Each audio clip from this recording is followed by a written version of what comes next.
Tikrai, va tikrinu, ar mūsų laivas pasileido, ar pas mus viskas veikia, kad žinotume, kad viskas čia, kaip sakant, kaip turi būti. Sekundėlę. Taip, viskas veikia, mes jau live. Taigi, labas visiems, kas jungitės dabar gyvai ir aišku, kas paskiau žiūrėsite šitos transliacijos įrašą.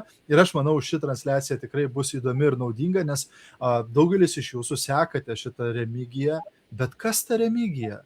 Iš kur jinai čia tokia atsiradusi, kuo jinai čia kvėpuoja? Aš žinau, kad visiems smalsu, nes jūs matote ją tokia graži, tokia protinga, tokia visur dalyvaujanti, bet, kaip sakant, apie ją nei žurnaluose straipsnių nėra, kad paskaityti būtų galima, nei, ne tiek daug, kiek norėtųsi. Taip, ir visiems rūpi, kas čia ta Remigija. Taip, ta Remigija, visų pirma, tau pirmas klausimas, pasidalink, kaip tu iš viso atsiradai šitoj profesijai, kas ir kaip tave paskatino, vat būtent ateiti, pradėti kurti savo verslą iš namų? Tai iš tikrųjų aš apie tai niekada nesvajojau. Po pirmo vaikelio gimimo aš svajojau apie karjerą, apie vadovaujančias pareigas, tokias ir gavau ir dirbau tikrai, kaip sakyčiau, prestižinėse vietose.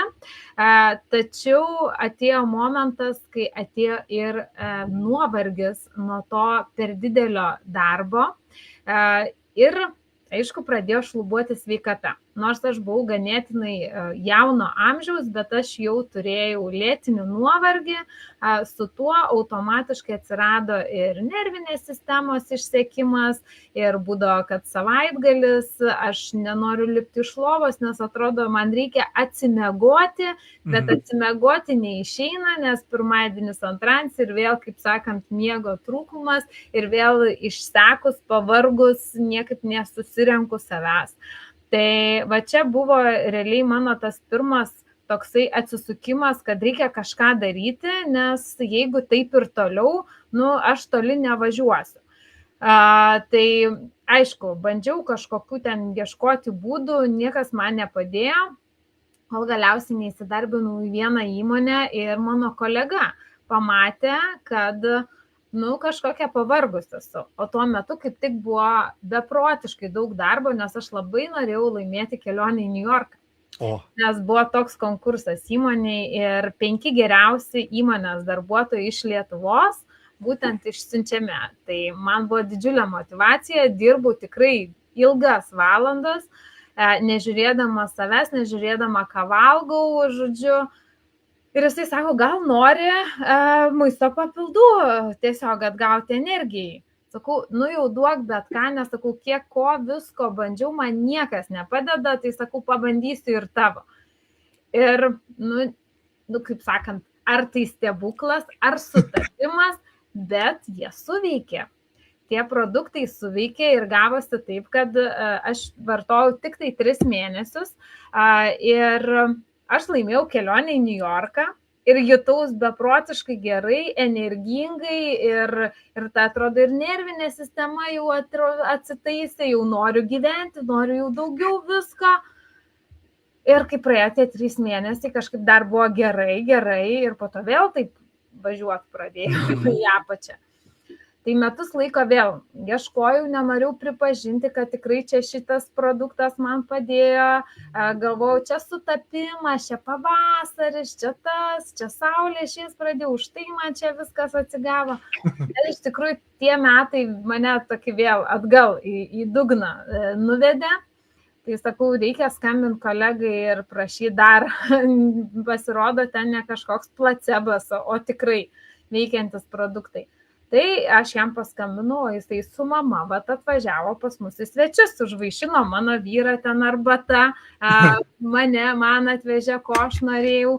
Ir kažkaip mes labai susigundėm tai, kad prisijungus prie kompanijos galima pirkti produktus pigiau. Tai žinai, skūpas moka 2 kartus. Mes nemokėjom 2 kartus, tiesiog mes taupėm savo finansus, kad galėtumėm daugiau kažkaip sau leisti.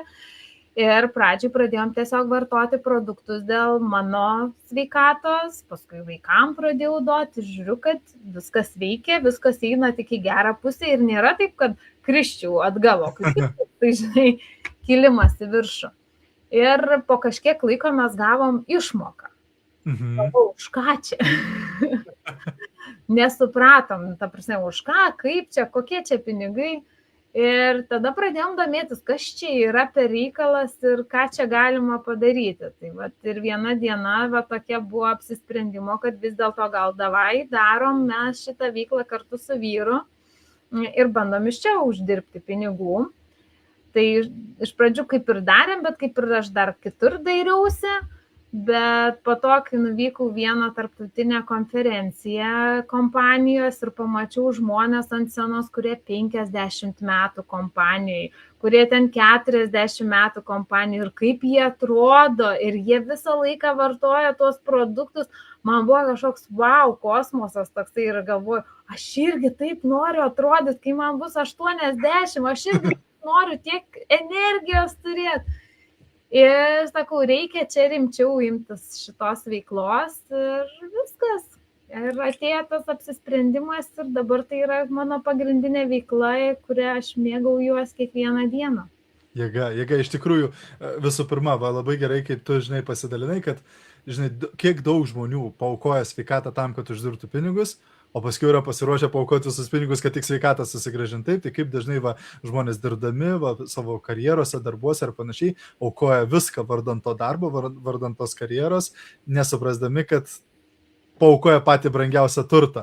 O žinai, kaip paminėjai, kad renginyse dalyvavus, atsivėrė akis, tai dažnai, kai sako, kai mano mentorius Erikoris sako, renginiai keičia gyvenimus, nes iš tikrųjų, kai sudalyvauji renginyje, tu supranti, koks čia iš tikrųjų yra potencialas, kas čia iš tikrųjų, kokią galimybę tu aptikai ir panašiai. Na ir tai dabar jau kiek laiko jūs užsiimatės šitą veiklą?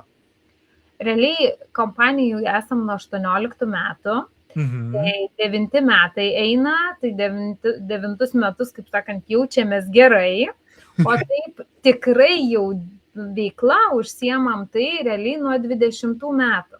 Tai 6 metai, kaip eina, kaip mes grinai užsiemam šitą veiklą, kuriam kompaniją, komandą teisingiau savo, kviečiam žmonės, padedam ir jų vis daugėja. Fainai, o kas tau labiausiai patinka būtent tokio tipo veikloje, būtent tokio tipo profesijoje, statant verslą iš namų, nes dažniausiai, kaip mes matom, reklamuojant verslą iš namų, dažniausiai kas reklamuoja? Pajamos. Taip, ir pajamos, aišku, šaunu, būtent ir pati tu paminėjai, kad iš to dabar gali pragyventi ir būtent, kaip sakant, dirbti iš namų, bet kas tau dar patinka apie šitą veiklą? Kas dar, būtent kokią, sakykime, per tuos 9 metus ar per paskutinius 6 metus jau rimčiau statant šitą verslą, kokią tu sakytum naudą gavai iš šitos veiklos? Aš beprotiškai daug naudos gavau. Iš tikrųjų, pradėjai klausimą užduoti ir pradėjo man suktis šitą tokią kaip ruletę galvoje. Tai pirmoji vietoje, aš sakyčiau, savęs pokytis. Tai yra pati geriausia ir pati naudingiausia gyvenimo mokykla, nes tiek daug, jokiam darbe, kuriam aš dirbau, tiek daug aš nepaaugau ir neužsiauginau to vidinio pasitikėjimo. Dažniausiai darbe dirbant būdavo, kad atlieki užduotį, pagiria, kad jeigu ten labai gerai atlieki, ar bonusą gauni prie algos ir tuo ir užsibaigi ir vėl tu atlieki užduotis. O čia aš augu kiekvienais metais ir tas mano pasitikėjimas auga ne tik tai produktais, kompanija, žmonėmis, manęs pačios pasitikėjimas auga, aš savivertę savo auginu labiau. Tai ir mano, aišku, įgūdžiai auga, tai apie tokį live padarimą, tai prieš 5 metus, 6 metus, man atrodo, tavo pirmieji buvo mokymai ir buvo užduotis padaryti live, ten kad ir trumpą. Tai man buvo tokia tragedija, aš 3 dienas virpėjau įsijungti tą live ir galiausiai aš įsijungiau ir pradėjo filmuotis ten kėdės tas atlošas, neturėjau jokių ten stovo, dar kažko, aš į kėdę. Ir aš tą žiūriu kėdė, aš dar labiau panikuoju, tada greit perjungiau ir kažką pradėjau šnekėti. Žinau, kad ten tokia man buvo vidinė tragedija, bet po to toks malonumas, va, po to laivo, nes aš gavau, tada dar nebuvo tiek populiaru ir aš tiek gavau gerų atsiliepimų, wow, tu išdrįsai, kaip fainai.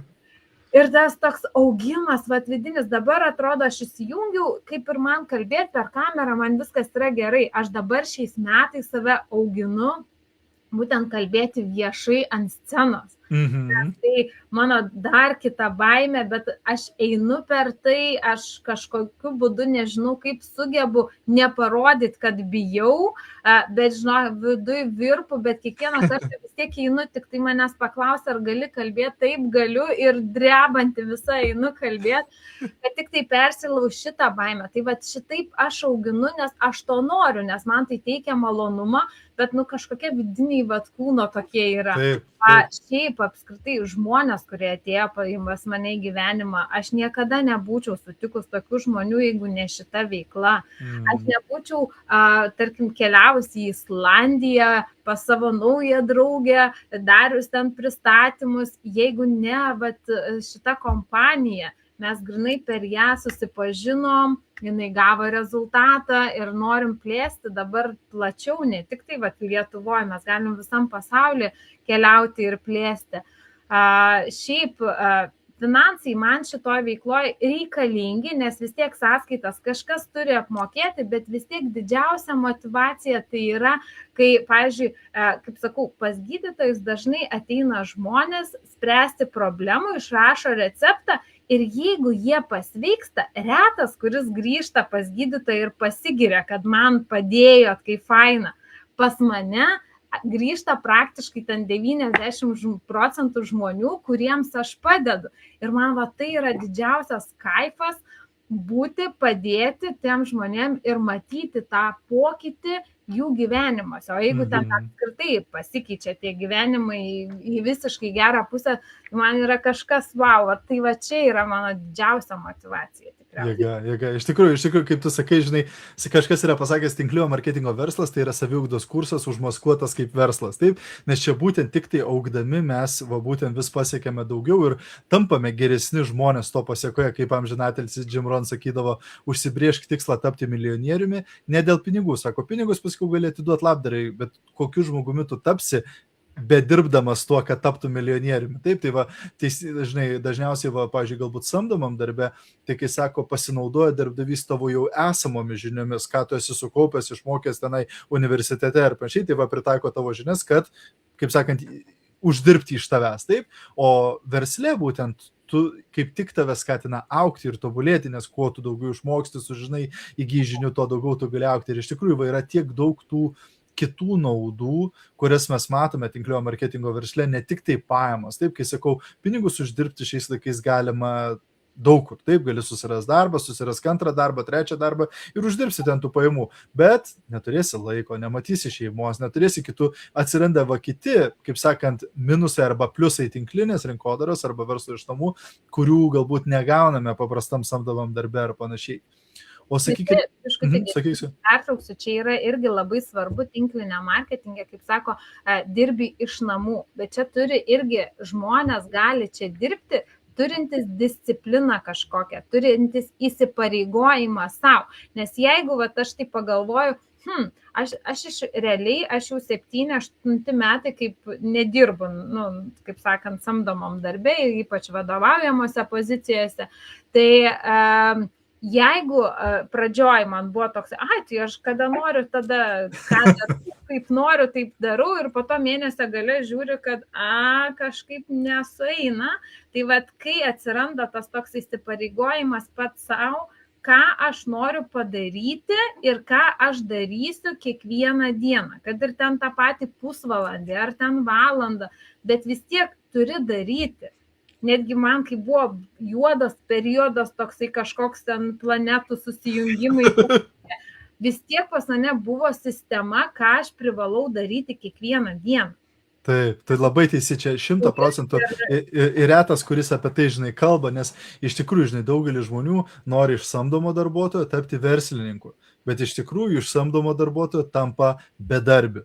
taip paprasčiausiai išvaisto laiką, nieko nedaro, nes būti kažkam kitam viršininku yra žymiai lengviau, negu būti savo viršininku. Taip, kaip tas video yra, kur sako, man labai sunkiai sekasi rasti svajonių darbą, nes aš visiškai nesvajoju dirbti.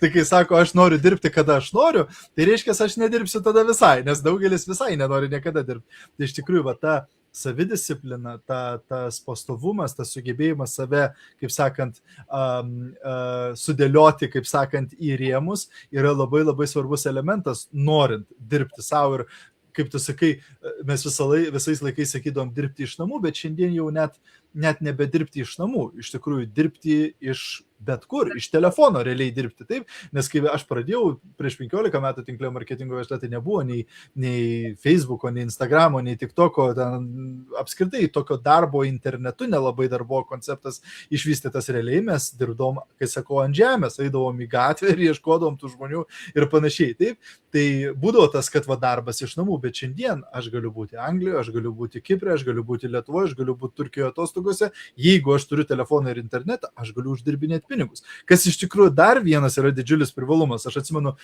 prieš porą metų mes su šeima, su draugais keliavome kruizu.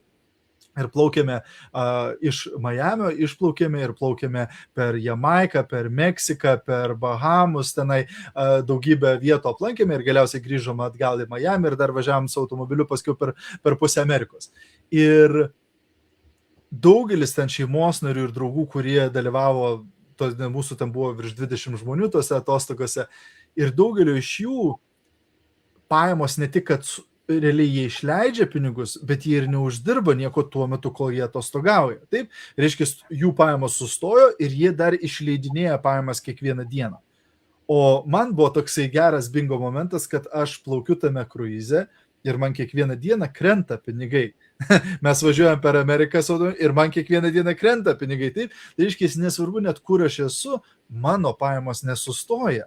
Mano uždarbis nesustoja, kad aš atostogauju, tai nereiškia, kad aš negaliu uždirbti. Tai vėlgi toksai labai įdomus kontrastas tarp samdomo darbo galbūt ir būtent verslo, kad versle tu gali realiai uždirbti iš bet kur ir bet kada. Taip, tikrai, ir man tas tai irgi patinka, kad dabar galbūt pačioj pradžiai prisijungus reikia įdėti žymiai daugiau pastangų, auginant komandą, aišku, ta komanda, kai tampa draugais ir ten kartu važiuojame mokymus ir visur kitur, tai atrodo net nebe darbas tai yra, o tiesiog malonumas su chebra. Bet vis tiek reikia to žmonės surasti, reikia apie save pasakyti, kad tu gali pas mane prisijungti ir mes galime keliauti šitą kelionę kartu. Tai va čia reikia investuoti to laiko, tikrai daugiau energijos, daugiau sulaukti tų tokių prieštaravimų, kad čia nesąmonė, brangu ar dar viso ko. Bet po to kažkada vis tiek ateina tas rezultatas ir tas rezultatas, kaip sakant, įsisuka. Ir kuo tolyn tu turi dirbti mažiau, bet uždirbi vis daugiau ir daugiau ir daugiau. Tai va, šitas man labai patinka dalykas ir aš tikrai galvoju, va, kuo tolyn nereikia neįti prašyti algos pakelti, aš tiesiog galiu kažkuo kitu užsimti tiesiog iš malonumo. O va čia man jau einasi, darosi ir viskas juda tik tai geresnė tą aukštesnę pusę, jeigu žiūrint į finansus. Taip, iš tikrųjų, kai sako, pradžioje tinklinio marketingo versle darai daug dalykų, už kuriuos tau nemoka, o paskiau tau moka už daug dalykų, kurių tu nedarai. Tai čia iš tikrųjų tas ir yra tos išsvajotosios pasyvios pajamos. Žinai, kas vėlgi labai daug žmonių vilioja į tinklinį marketingą, būtent, kad samdomam darbę mes uždirbame tik tai tas vadinamas aktyvias pajamas. Taip, reiškia, tu nuėjai į darbą, tau moka, jeigu tu nuėjai į darbą rytoj, tu nieko neuždirbi. Taip, ir dažniausiai mes tiesiog mainom savo laiką į pinigus. Taip, reiškia, atidirbai kažkiek tai valandų, tau sumokėjo algą. Jeigu tu nori uždirbti daugiau, tai dažniausiai koks sprendimas - dirbk dar daugiau valandų, dirbk viršvalandžius, dirbk savaitgalius ir panašiai, ko pasiekoje tu gal ir uždirbi daugiau tų pinigų, bet nelabai turi gyvenimo tada. Taip, o būtent versle daugelis žmonių ir vilioja tas konceptas pasyvių pajamų, taip, kad reiškia, tu padarai darbą vieną kartą, bet tau moka vėl ir vėl už tai. Taip, tai mes puikiai žinom pasyvias pajamas, autoriai knygų parašė knygą ir daug metų tam autoriui moka už tų knygų pardavimus, ar muzikantas išleido kažkokią dainą ir jam daug metų moka už tą dainą, kaip Mariah Carey su savo kalėdinė daina kiekvienais metais milijonus uždirba, taip, o ta daina velniai žino prieš kiek metų išleista, taip, ar tenai kažkoks aktorius suvaidino filme ir jam vis moka ten honorarus. Bet iš tikrųjų tau nereikia būti autorium, aktorium ar rašytoju, kad tu uždirbtum pasyvias pajamas. Taip, būtent tinklinio marketingo versle panašus konceptas. Taip, reiškia, tu irgi padarai darbą vieną sykį, bet tau gali mokėti daug į priekį už tai, taip, bet būtent pradžia ir yra ta, kur tu sukuri tą pamatą, sukuri tą pastatai, tą komandą, kur reikalauja tikrai daug pastangų ir rasti tos žmonės, ir pakviesti, ir paaiškinti, ir parodyti, ir apmokyti, ir palaikyti tą žmogų ir panašiai, bet paskiau tau moka būtent ne už tik tai tavo padaromą darbą algą, o tau moka atlyginimą būtent už to visos komandos apyvartą. Ir aišku, su komanda, kurioje yra 100 žmonių, ar 1000 žmonių, ar 10 000 žmonių, tai tu be abejo gali neproporcingai daug uždirbti palyginus su to, ką vienas žmogus gali uždirbti ir panašiai. Bet būtent čia, žinai, yra tas momentas, kur retas, kuris pamato tas pasyvias pajamas. Retas, kuris išvysta tą antrą medalio pusę, nes daugelis pasiduoda toj pirmoj pusėje. Taip, šiek tiek padirbo, oi čia sunku, oi čia iškart milijonas, milijonierium netapau. Čia aš tokį kartais Facebook'e pasidalinu postą, kur moteris verkia, žinai, ašaros bėga ir parašyta, prisijungiau prie tinklinio marketingo prieš 2 savaitės ir aš vis dar ne milijonierė. Taip ir galvojau, kad apgaulė. Tai iš tikrųjų tų milijonų reikia padirbėti, jeigu nori juos susikurti ir užsisukti tą visą dalyką. Tik tai tas, kad, pavyzdžiui, jeigu kurti savo verslą, tokį kaip tradicinį savo verslą, tai ten turi ne tik tai, kad ir dirbti be išeiginių ir atostogų, nežinau kiek tų metų, bet ir investuoti beprotiškai daug pinigų, ar tai paskolą imti ir dar tu nežinai, tau išeis, neišeis, ten viskas prasisuks.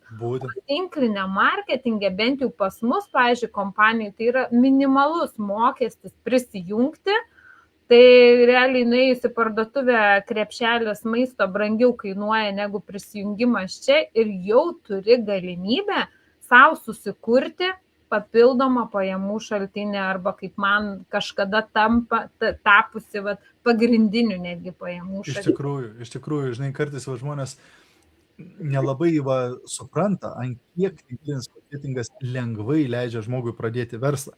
Nes aš dažnai, žinai, naudoju tą pavyzdį, sakau, įsivaizduok, restoraną nuspręstum atsidaryti.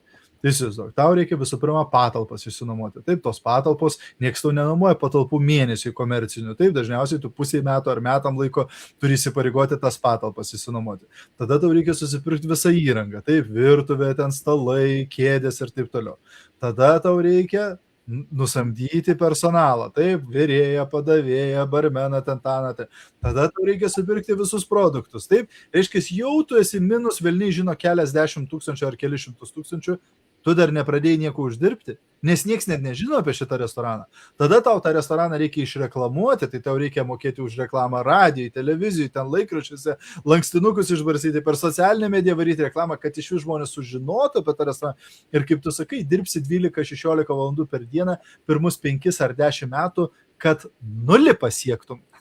Kad atsimtum tas pinigus, kuriuos įkišai, o tada jau galbūt galim pakalbėti apie pelną ir uždarbį. Ir jeigu restoranas tenai daro kokią 20% pelną, tai čia yra wow, čia yra legendinis restoranas, čia jau tas savininkas ant vandens vaikšto, taip, nes jisai sugeba 20% pelną išspausti iš to restorano, taip, nes visa kita suvalgo išlaidas ir panašiai. Tinklinio marketingo atstovų viena didžiausia problema, kai reikia mokesčius deklaruoti ir parodyti išlaidas, nes nėra išlaidų, taip reiškia 100%, nu gerai, ne 100%. Gali rasti, kur investuoti. Bet realybė yra kokia, kad ta prasme ten yra labai mažas procentas, taip, tai realiai pelningumas gali būti 90%, 80% tinklinio marketingo pelnas, dėl to, kad realiai už tave visko kompanija pasirūpina. Kompanija už sandėlius moka, kompanija už logistiką apmoka, kompanija produktą vysto, kompanija jį pakuoja, tenai buteliuoja ir taip toliau. Kompanija visko pasirūpina. Tu tik tai reklamuoji tą produktą, tu tik tai reklamuoji tą verslo galimybę ir visas uždarbis tau ateina į kišenę Pelnas, taip, tu ten susimokėsi, galbūt už mokymus moki, galbūt tenai kažkokius tai įrankius įsigyva, socialinė medija, dar kažkas ten taip, bet tai realiai, ta prasme, aš atsimenu, su viena lyderė bendravau, kurios uždarbis, kai kuriais mėnesiais siekdavo 100 000 eurų. Tai kai nueidavo pas buhalterį, tas buhalteris už galvos susimdavo taip, nes, buhalteris, jo darbas yra tau sutaupyti, kuo daugiau mokesčių pinigų, kuo daugiau nurašyti viską išlaidų ir panašiai, ir atsidaro jos, viskas sako, tai kur tavo išlaidos, taip, kur, nes normalus verslas, tai patalpos tas, o čia nėra išlaidų, iš namų dirbu, laptopas mano išlaida, internetas, kurį aš moku, 30 eurų per mėnesį mano išlaida, tai čia iš tikrųjų, ant kiek yra pelningas verslas, o kokia investicija palyginus tinklinė marketingė su tuo restoranu, taip, 100, 200, 300 eurų, 500 eurų gal, wow, taip, reiškia, tai nėra suma pinigų, kuriai tau reikia eiti paskolos, kuriai tau reikia namus užstatyti, taip, kad tu galėtum pradėti savo verslą, o pelningumas, kaip mes su tavim ir diskutavome pradėdami šitą live transliaciją, taip, nes kai kurie žmonės sako, tai tipo čia tas tinklinis marketingas, nieko iš to negaliu uždirbti ar panašiai, bet realybė yra kokia, kad tinklinis marketingas yra labai sąžininga industrija. Čia gali uždirbti tiek, kiek tu nori, bet priklausys nuo to, kiek tu įdėsi darbo, pastangų ir laiko. Taip, tai reiškia, ar tinklinė marketingė galime uždirbti keliasdešimt eurų per mėnesį? Taip. Taip, jeigu tu prisijungsi prie tinklinio marketingo tiesiog kaip hobį, vartosi produktą, galbūt retkarčiais ten parekomenduosi tą produktą kažkam iš draugų pažįstamų, tai tu uždirbsi keliasdešimt eurų, gal kokį 100 eurų, kad tau produktas būtų nemokamai ar panašiai, bet realiai tu ten kažkokiu labai didelių pajamų iš to neuždirbsi. Ar tinklinę marketingą galima uždirbti kelius šimtus eurų per mėnesį? Taip galima, daugybė žmonių tai daro taip, prisiduria savo prie algos ar panašiai. Aš atsimenu vieną lyderę per vieną konferenciją, jinai jau daug uždirbanti ten 1000 eurų per mėnesį, atėjo ir sako, žino, dėl ko aš prisijungiau prie tinklinio marketingo? Nes aš neturėjau 50 eurų, kad galėčiau savo vaikui nupirkti naujus batus rugsėjo mėnesį eiti į mokyklą. Ir dėl to aš atėjau į tinklinį marketingą. Užsidirbti 50 eurų. Šiandien jinai ten uždirba 1000, taip, bet atėjo jinai tiesiog šiek tiek papildomai užsidirbti ir daugybė žmonių tokie atėjo. Ar tinklinė marketingą galima užsidirbti kelis tūkstančius per mėnesį? Tikrai taip. Vėlgi yra daugybė žmonių, kurie turi tokias labai neblogas papildomas pajamas arba galbūt net pilnai iš to pragyvena. Taip, nes jeigu žmogus uždirba 1000, 2-3 tūkstančius eurų per mėnesį iš tinklinio marketingo, tai kai kuriems žmonėms jau nebereikia eiti į darbą. Taip, kaip man buvo, ta prasme, aš savo samdomam darbė uždirbdavau 950 eurų per mėnesį. Taip, tai kai aš pasiekiau 1000 eurų per mėnesį tinklinio marketingo versle, viskas, man nebereikėjo eiti į tą darbą daugiau. Taip, nes jau viskas, aš jau sugebėjau, tai mano laimė, mano samdomas darbas mokėjo labai mažai, tai man nebuvo labai sudėtinga pakeisti tas pajamas, taip, bet ar galima uždirbti žymiai daugiau? Be abejo. Būtent kaip tik ir su Remigija dalinausi, ne per seniausiai žiūrėjau vienus mokymus ir vienas tinklinio marketingo lyderis iš Europos, dirbdamas su paprastu produktu, ne kažkuo tenai revoliuciniu ar panašiai, per 5 metus tinklinio marketingo versle pasiekė $840 000 per mėnesį pajamas. Jūs įsivaizduojat? Čia ne per metus. Per mėnesį. Taip, jeigu neklystu, jisai dabar yra daugiausiai uždirbantis per mėnesį tinklinio marketingo lyderis pasaulyje. Taip, per 5 metus. Beprotiškai trumpas laikas.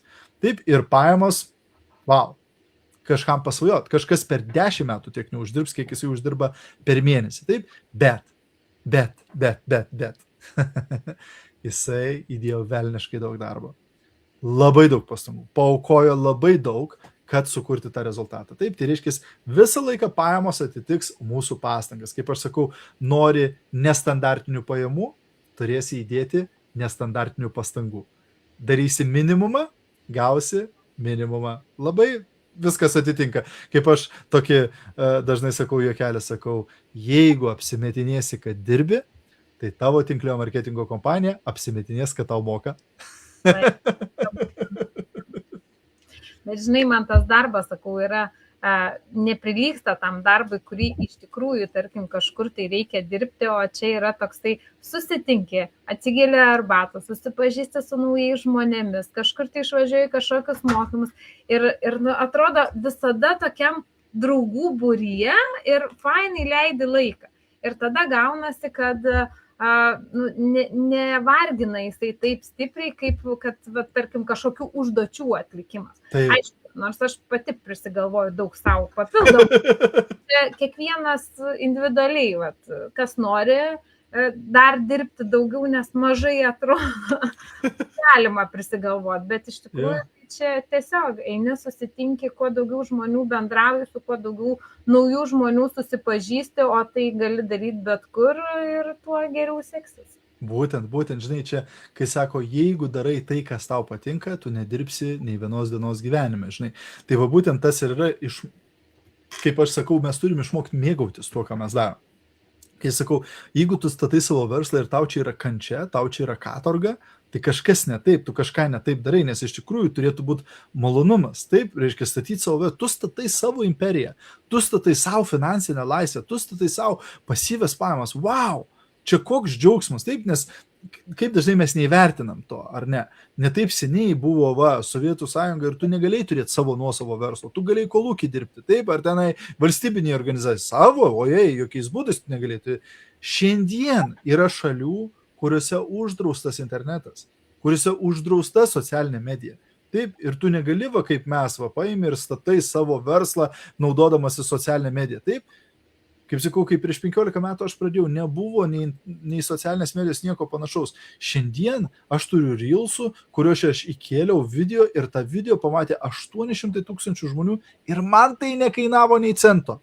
Jeigu man kažkas būtų pasakęs prieš 15 metų, kad aš galėsiu įdėti video ir pasiekti čiut ne milijoną žmonių ir man tai nekainuos nei cento, aš nebūčiau patikėjęs. Nes tuo metu mes į laikraštį reklamas dėdavom, kurios buvo astronominė kaina ir panašiai. Taip, tai reiškia, ant kiek nerealu yra dabar turėti tokią galimybę. Taip, mano vienas pirmų darbų, kai atvažiavau į Angliją, buvo tokioj kompanijai, kuri tiekia maistą į McDonald's restoranus, visus ingredientus. Taip, tai aš dirbdavau -20 kameroj, taip, šaldymo kameroj, su tokiu slidininko kombinzonu, ir kilnodavau dėžės ten po 20-30 kg į tokius vežimus, taip, kas porą valandų duodavo pertrauką, nes tai tas darbas kenksmingas sveikatai, taip, sakau, čia sunkus darbas, taip, čia sunkus darbas.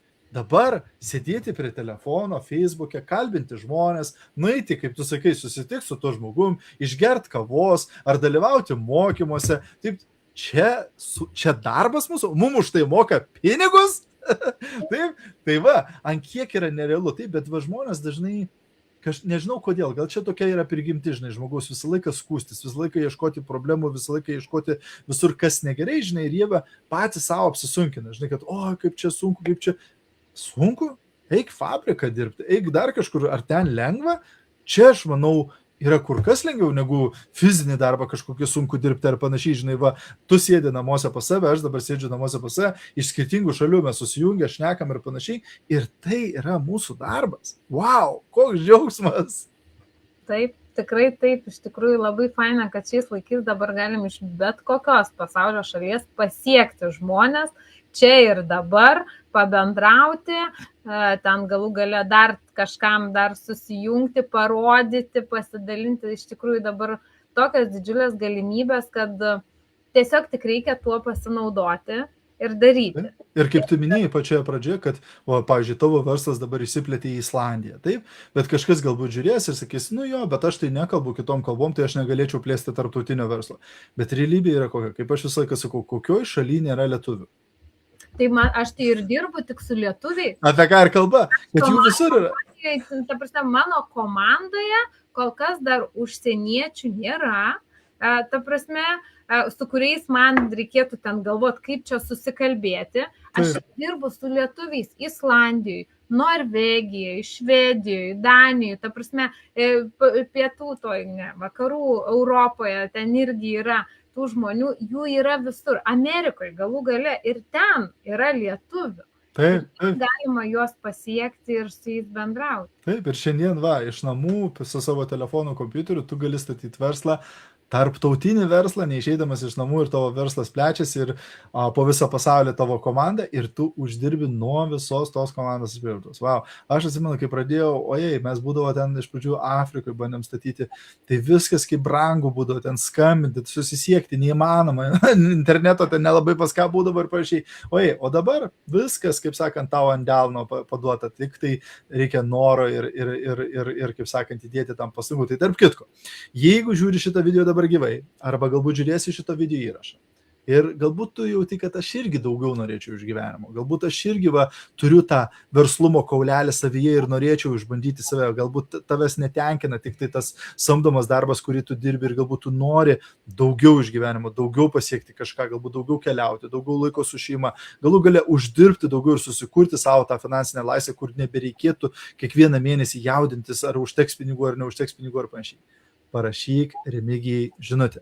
Jinai yra super lyderė, kuri paims tave už rankos, kuri viską parodys, viską paaiškins ir padės tau gauti tokius rezultatus kaip ji. Jinai jau yra dokumentuotas lyderis, taip, kuri jau yra sukūrusi rezultatą ir, kaip sakant, įrodymas yra juodu ant balto, taip, kuri padės tau pasiekti tą patį. Taip, ir jinai taip rūpinasi savo komandą, kad net vyrui neliko vietos jos mašinoj, nes komandai reikėjo vietą duoti, kad važiuotų į renginį. Užleido vietą nariam. Tai tikrai kartais būna važiuoja, ypač į tarptautinės konferencijas, tikrai važiuoja kartu, tai labai yra faina pas mus irgi, kad yra šeimomis. Tai nėra, kad vienas ten tik moterim, kai būna, arba ten, kuris prisiregistravęs. Pas mus eina, kaip sakant, jeigu tik tai yra noro, galima keliauti po 2. Tai yra vyras ir žmona, 2 sesės, mama ir dukra, tikrai yra tokių pavyzdžių ir tai iš tikrųjų, kai turi tą artimą palaikymą, yra dar smagiau ir saugiau atrodo eiti šituo keliu. Taip, ir vėlgi, juk mes norim tos gyvenimo kokybės. Tai ką reiškia ta gyvenimo kokybė? Tai didelę tą dalį gyvenimo kokybės ir sudaro santykiai, laikas su šeima ir panašiai. Taip, tai mano tai buvo pagrindinė priežastis, kai aš atėjau į būtent tinklinį marketingą, aš uždirbti pinigus galėjau ir samdomam darbe, bet čia buvo mano būtent tas tikslas, kad aš galėčiau dirbti iš namų, matyčiau, kaip auga mano vaikai, galėčiau leisti laiką su savo antra pusė ir mes iš tikrųjų apkeliavom pusę pasaulio į mokymus ir taip toliau visur kartu važiuodam. Tai ta prasme, džiaugsmas, kai tu gali kažką kurti kartu ir ne tik tai pasimatyti 2 valandas prieš miegą vakare, taip, nes visą dieną nesimatai, nes kiekvienas ten kur kas, o realiai kurti savo imperiją kartu, kurti savo misiją kartu, kaip sakant, tai čia yra didžiulė dovana, aš manau, ypač jeigu tu mėgsti savo antrą pusę. Reikia tokią pasirinkti, kad norėtum siekti daugiau, palaikant vienas kitą.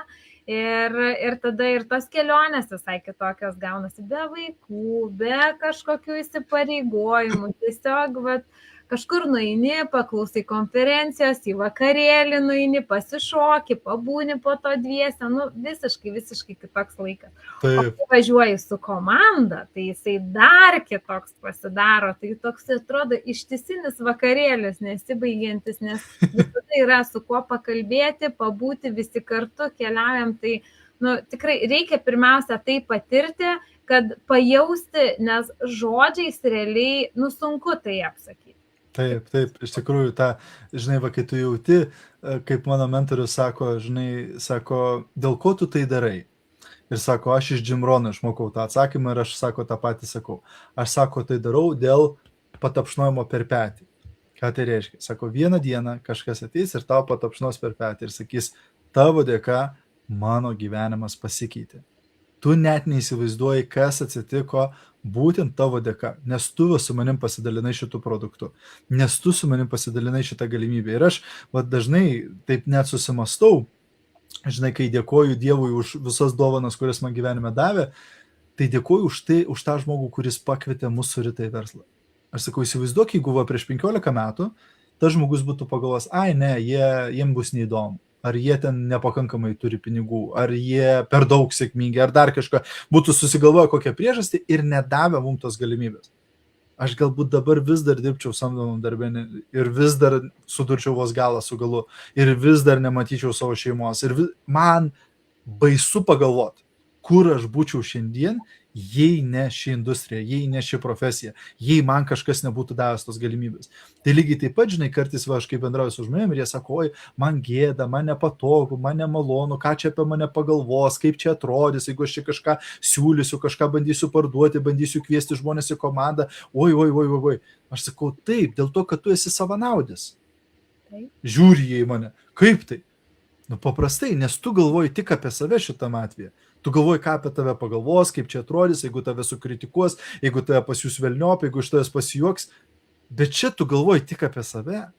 Aš apsuku tai aukštinkojom, aš galvoju apie tos žmonės, kuriems aš galiu padėti. Jeigu aš tau pasiūliau produktą ar pasiūliau tau galimybę ir tu sakai, oi ne, man nereikia, viskas turko, reiškia, šitam žmogui mano pagalbos nereikia. Mums nereikia įtikinėti žmonės, maldauti žmonės, tempti juos per prievartą. Mūsų darbas rušiuoti, reiškia, ieškoti tų žmonių, kuriem reikia šito produkto, kuriem jiem pakeis gyvenimą šitas produktas, ar kuriem reikia tos verslo galimybės ir jiem gali pakeisti. Nes vieną dieną tas žmogus tau patašnos per petį ar su ašarom akise ateis konferencijoje ant scenos, atsimti savo diplomą, atsimti savo automobilio raktelius, atsimti savo kelionės keliapį. Ir koks tau bus jausmas, kad ne tik tai tu uždirbai pinigų, kažką pasiekė ir panašiai, bet tu ir kitiem padėjai, tu kitų gyvenimus pakeitei. Wow, koks džiaugsmas, koks palikimas. Taip, reiškia, koks, žinai, kai sako, daugelis žmonių turbūt ieško tos pilnatvės gyvenimo, to, žinai, savirealizacijos, to savo potencialo išpildymo, žinai, ir psichologija yra ta Maslow piramidė, kurią daugelis yra matę kur nors, taip, kur poreikių piramidė, taip, yra apačioje, ten yra stogas virš galvos, maistas, šiluma, žinai, kad išgyvenimo reikalingi, paskiau ten pradeda kilti vis aukštesnio lygio ir pačiam viršuje yra ta self-actualization, savirealizacija, taip, bet ką ta savirealizacija reiškia?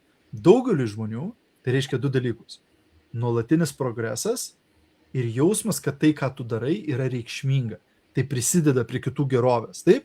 Ir būtent, kai mes jau pasirūpinom tais finansais, pasirūpinom ten stogų virš galvos automobilių ir visko, jau viskas gerai, taip? Tada daugelis žmonių, jiems reikia to savirealizacijos. Taip? Nes kaip dažnai matom, pavyzdžiui, atrodo žmonės, kurie turi viską gyvenime. Ten, pavyzdžiui, muzikantai, aktoriai, super ultra sėkmingi, ten milijonai fanų, pinigų kiek nori ir jie nusižudo. Kodėl? Taigi jie turi viską, jiem pasaulis po kojom. Kodėl? Nes jie nebejaučia prasmės tam gyvenime. Jie nebejaučia, kad jie progresuoja, jie nebejaučia, kad jie kažko prisideda prie kitų gerovės ar panašiai. Taip? Tai būtent man taip atrodo, kad šita veikla yra viena iš tų veiklų, tikrai ne vienintelė veikla, kur tu, pirmas, nuolatos progresuoji, nes čia visą laiką gali augti, tobulėti, judėti prieki kažką išmokti, net ir tu po 9 metų versle susigalvoji savo, kad aš dabar noriu tapti viešąją kalbėtoją, taip, ir aš net nebejoju, kaip ir viską tu išmokai ir ištobulinai, taip ir čia tu tapsi nesustabdoma viešoji kalbėtoja ir kalbėsi ant scenos ir drąsiai ir pakeisi tūkstančių žmonių gyvenimus, taip. Ir antrasis yra būtent tas prasmės jausmas, kad tai, ką aš darau, turi prasmę. Nes, pažiūrėjau, aš dirbau daug darbų savo gyvenime, kurie buvo geri darbai, negali skustis, taip. Bet dažnai tuose darbuose nematydavau prasmės. Tu dirbi tą darbą, bet nematai tame kažkokios labai didelės prasmės, kažkokio tai indėlio. Tu dirbai, gavai savo uždarbį, važiuoji namo, bet tu nematai, kad aš ką darau, tai kažką reiškia, tai yra reikšminga, tai kažkam padės, tai bus naudinga. Taip? O čia būtent kiekvieną dieną darydamas tą darbą, aš galiu pajausti, kad wow, aš kažkam šiandien padėjau, wow, aš galbūt prisidėjau prie kažkieno geresnio gyvenimo. Žinai. Tai čia, aš manau, ir yra arkliukas, žinai, kad atrasti savo tą pašaukimą, atrasti savo tą pilnatvę, žinai, gyvenime, kur, kai sakau, žinai, su kažko neperseniausiai kalbėjom apie verslo statymą ir sakau, žinai, aš bandžiau visokiausias veiklas savo gyvenime, bet kai šitą veiklą aš darau, tai man saldu burnoj. Aš kaifuoju nuo to, žinai, darydamas tą tokią veiklą, žinai, o koks džiaugsmas turėti darbą, į kurį tu nekantrauji atsikelti kiekvieną rytą ir sakyti, nu, kas čia šiandien bus. Tikrai taip, aš irgi, kai tik tai kažkur tai su ko nors kalbu, tai žmonės man sako, nu pas tave užsidega akis, kai tik tai pradedi tai kalbėti apie produktus, apie pačios istoriją, kaip viskas pasikeitė, tavo dega, sako, tavo akis ir iš tikrųjų po tiek metų vis dar dega akis su noru eiti į veiklą, į gyvenimą, imti viską, kas įmanoma, kaip sakant, ir padėti kuo daugiau žmonių atrasti šitą galimybę. Nes tu sakai, dėkoju tam, kuris pasiūlė, tai aš irgi beprotiškai dėkoju savo buvusiam kolegai, dabar draugui ir jo mamai, kad jie atvažiavo, pavaišino, papasakojo ir, kaip sakant, iš noro tiesiog man padėti, gavos, kad jie pakeitė apskritai kardinaliai mano šeimos ir daugelio netgi aplinkui gyvenimus. Taip, ir tu dabar tęsi tą estafetę, tu keiti kitų žmonių gyvenimus, kas yra labai nuostabu. Tai tikrai. Super. Remigija, ačiū tau labai šiandien už pakvietimą. Labai tikiuosi, kad buvo naudinga tiem, kas žiūrėjote šitą transliaciją ir aišku, kas dar žiūrėsite šios transliacijos įrašą. Dar kartelį primenu, galite parašyti Remigijai žinutę, jeigu jūs norite sužinoti, kas čia per veikla, ką jinai čia daro, kaip čia galima kaifuoti dirbant savo darbą, parašykite žinutę, nieko nekainuoja gauti informaciją ir sužinoti viską, o tada jūs nuspręsite, jums, ne jums, tau tinka ar netinka tokia veikla, nori tu ar to nenori, bet geriau paklausti ir sužinoti, negu paskiau sakyti, galėjau paklausti, galėjau sužinoti ir paskiau gailėsies taip, nes kai sako, geriausias laikas pasodinti medį buvo prieš 20 metų, kitas geriausias laikas šiandien, nes už metų nuo dabar tu norėsi, kad būtum pradėjusi šiandien. Taip, tad ženkite tą žingsnį, priimkite sprendimą ir paprašykite Remigijos informaciją. Ačiū. Tai ačiū Gediminai už pokalbį. Ir iki greito. Iki greito. Ate. Čiau, čiau.